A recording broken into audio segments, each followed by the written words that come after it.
Boris Geniaal, Fundamental Media TV, Real Estate Connect 2013 vanuit New York. Samen met Gahlord Dewald van thoughtfacet.com.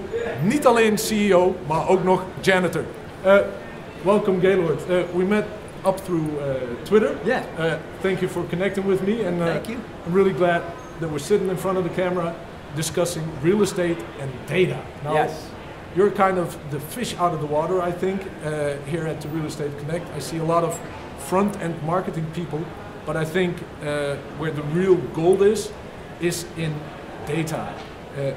If you put data into context, then it becomes meaningful. But please, ThoughtFacet, what do you do? So I do strategy consulting work, which ties right into a lot of the data aspects, right? So for a business to really kind of get the most value out of their web presence and what they're doing, understanding what their business goals are and tying those to metrics and seeing what are actual customers doing on websites or through social media presences and that. But kind of fix out those sorts of issues. If a company's having trouble, people aren't filling out the lead form, maybe, or maybe nobody's showing up from search engines, that kind of stuff. Okay, so really, and I think over in Europe and the Netherlands, like maybe the backbone of your marketing should be Google Analytics. Yeah, I think so. I think, or some equivalent package, but Google Analytics is definitely a good piece of it. And what would you really be looking at when you want to see if you're successful with what you're doing?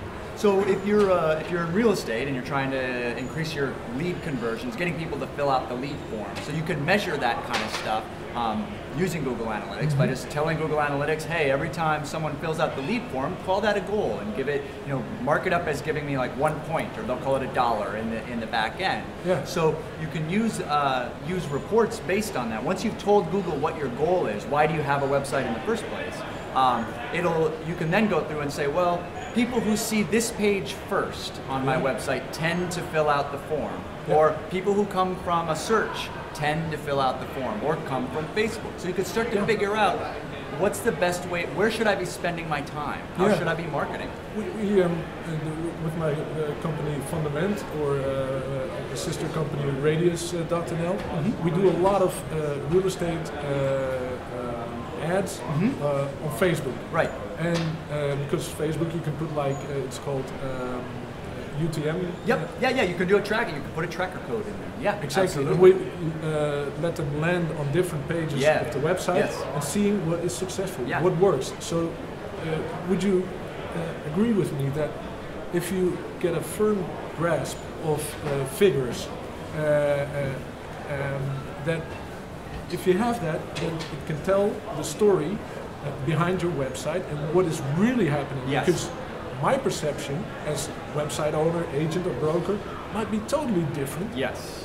And it tells not only just the story of the website and how it's working, but what's in the mind of the customers. So in your example, you're placing an ad, and one ad might have a headline that says one thing, and another ad might have a headline that says something else. And you can learn which of those headlines do people click on. So you start to understand what's the language that they use to talk about real estate, to think about real estate. And then following that all the way through to see which, are they more likely, if they chose version A, are they more likely to fill out the lead form or less likely? So you could start to really use it as a way to understand your customer. Like at its best, the Google Analytics is going to help you further understand the audience that you're working with. Help you understand what are they doing so that you can give them more of what they like. I think another one, because I use it a lot and I have a lot of fun with that, it's google.com/trends. Yes. It's fabulous. The best. I found out in the Netherlands, and I also researched it for the States, but I'll tell you about the Netherlands. I speak to a lot of agents and brokers, and I asked them, when is the best time, when do people buy houses and when do people start looking for houses? Right. They say in the spring. But if I look at the data and I see looking for houses, searching for houses, those kind of words, every year since 2004, it's in August and September, and that coincides with summer vacation in the Netherlands. Right. I checked it for the States. Since 2004, it's in the month of July. There's a peak in search volume for new housing. Well, and it goes a couple ways. So in the U.S., we'll have a big bump in January. It'll go like in December, it'll be down to nothing during the Christmas holiday, you know, and then it really picks up in January, and then it has this peak, as you say, all the way to July. And what happens here, my understanding from talking to agents is, you know, by July they're out in the cars looking at stuff. So you're no longer looking for the house online after July. You should be, if you're trying to buy a house, you're in a car looking with an agent or something like that. So it follows this, what they call a customer decision journey. And there's a great Harvard Business Review, you know, article about that. And so you'll see that here. And what's interesting is you'll see, even within the United States, you'll see different climates will have that trend will be slightly different, right? In the South, that peak is not as noticed. And then I've done some work with Peter Brewer and some of the folks over in Australia. And in Australia, they don't have that kind of seasonality at all. Their people are buying houses. It's like a flat line. Flat line. To do it. Yeah, so hopefully it's a high flat line. Hopefully it's a high, right? But it's a line on. And I guess the lesson behind that, when we think about how do we want to use data to understand our audience better. The thing to think about is look at your market as closely as you possibly can. You know, what's the trend in the Netherlands may be different than the trends in New England, the U.S. or in the South, and that kind of stuff.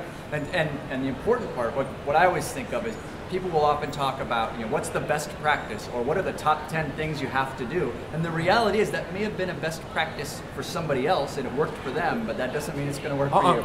It's context, right? Culture, yes, and maybe some other thing which I can't come up with, but it surely is there. And the technology is just something we layer on top of it. And if we start from, the good news is most real estate agents are good at understanding culture and people. Yeah. You know, and that's the good news. Yeah. You know, and the technology should serve to enhance that capability, not get in the way. Insights.